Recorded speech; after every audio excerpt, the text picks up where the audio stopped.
فيديو: شاهد ماذا فعل محمد صلاح بعد وصوله لمراكش لحضور حفل الكرة الذهبية الإفريقية ويعلن عن مفاجأة ستهز العالم. شاهد ماذا فعل.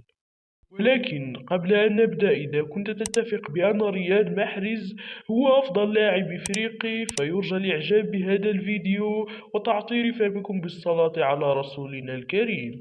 بعد وصول محمد صلاح إلى مراكش المغربية لحضور حفل الكرة الذهبية الإفريقية، والذي كان مرشحا للفوز بالكرة الذهبية هو وأشرف حكيمي وفيكتور أوسيمين، ولكن ما هز العالم هو ما قاله محمد صلاح، حيث أدلى بتصريح وقال: أنا سعيد بتواجدي ضمن لائحة أفضل 3 لاعبين في إفريقيا، ولكن هناك أمر يزعجني وهو استبعاد رياض محرز من لائحة أفضل لاعب إفريقي، وهو الذي يستحق الفوز بالكرة الذهبية الإفريقية نتيجة ما قدمه الموسم الماضي مع فريقه السابق مانشستر سيتي، حيث حقق دوري الأبطال وساهم في الكثير من الأهداف.